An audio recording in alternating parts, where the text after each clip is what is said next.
Now this question is from NET 2019.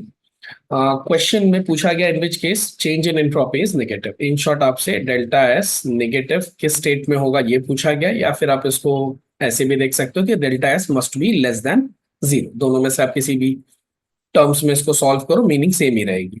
तो या तो आप ढूंढो delta S less than zero कब है या तो निगेटिव कब है। अब delta S first of all है क्या? Delta S is nothing but change in entropy. कैसे कैलकुलेट करोगे आप चेंज इन एंट्रोपी?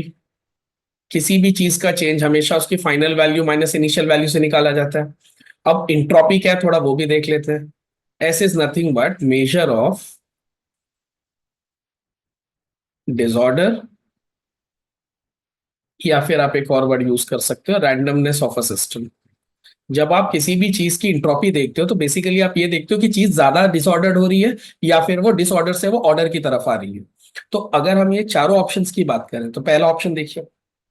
सबसे पहले नोटिस कीजिए कि स्टार्टिंग में भी गैस था, बाद में भी गैस था, मतलब फिजिकल स्टेट चेंज नहीं हुआ है। और स्टार्टिंग में 2 मोल गैस थी और अब वो 1 मोल हो गई है।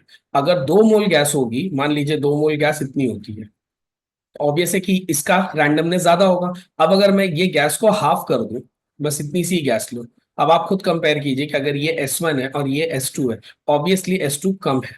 अगर S2 कम है तो इस केस में जब आप डेल्टा एस निकालने जाओगे, कैसे निकालोगे S2 माइनस S1? छोटे नंबर में से अगर आप बड़ा नंबर माइनस करोगे तो ऑब्वियस आंसर निगेटिव आएगा। तो ये तो तय रहा कि हमारा आंसर ए है। बाकी के भी ऑप्शंस को डिस्कस कर लेते हैं सो दैट कि हमको और अच्छे से अंडरस्टैंडिंग आए इस क्वेश्चन की।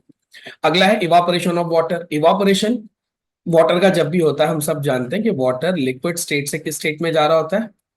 गैशियस स्टेट में। अब अगर कोई मॉलिक्यूल लिक्विड स्टेट में है तो उसके बीच में एटलीस्ट कोई वीक बॉन्ड तो होगा। मान लीजिए अगर ये वाटर के मॉलिक्यूल्स हैं तो इनके बीच में एक वीक बॉन्ड तो होगा। पर जैसे ये लिक्विड से गैस बनेगा तब तो ये वीक बॉन्ड भी टूट जाएगा और सारे मॉलिक्यूल्स एक दूसरे से एकदम फ्री हो जाएंगे। आपको नहीं लगता कि यहाँ पे अगर इंट्रोपी S1 थी और यहाँ पे अगर S2 थी तो ये इंट्रोपी तो बढ़ गई है ना? गैस की इंट्रोपी लिक्विड की इंट्रोपी से ज्यादा होती है। अगर यहाँ पे इंट्रोपी बढ़ गई है तो अगर आप डेल्टा एस निकालोगे S2 माइनस S1 करके, तो बड़े नंबर में से आप छोटा नंबर माइनस करोगे क्योंकि S2 तो बड़ा है, और बड़े नंबर में से अगर छोटा नंबर माइनस करोगे तो आंसर पॉजिटिव आएगा। तो इस केस में डेल्टा एस क्या आने वाला है? पॉजिटिव। थर्ड ऑप्शन है हमारा expansion of gas at constant temperature. अगर गैस पहले इतनी सी जगह में थी और अगर अब वो एक्सपैंड होकर ज्यादा जगह ले रही है, तो ज्यादा जगह लेने से तो वो तो ज्यादा डिसऑर्डर होती जा रही है ना। तो फिर से यहाँ पे वही लॉजिक लगेगा कि S1 से S2 अगर आप जा रहे हो तो S2 देखो ज्यादा है।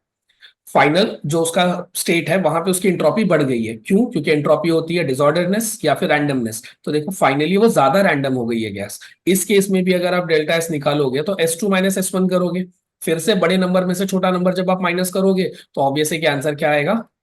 पॉजिटिव। तो ये भी हमारा आंसर नहीं हो सकता। Last one is sublimation of a solid to gas. Sublimation का मतलब ही होता है कि जब कोई सॉलिड बिना लिक्विड बने, जब कोई सॉलिड बिना लिक्विड स्टेट में गए डायरेक्टली गैसियस स्टेट में ट्रांसफर हो जाए। नाउ वी ऑल नो कि सॉलिड एक हाईली ऑर्डर्ड सिस्टम होता है। सॉलिड में सारे पार्टिकल्स एक परफेक्ट ऑर्डर में होते हैं। अब अगर एक परफेक्ट ऑर्डर से वो रैंडम हो रहे हैं तो क्या ये बताने की जरूरत है कि इंट्रोपी बढ़ रही है? अगर इंट्रोपी बढ़ रही है तो ऑब्वियसली कि आंसर फिर से पॉजिटिव आएगा।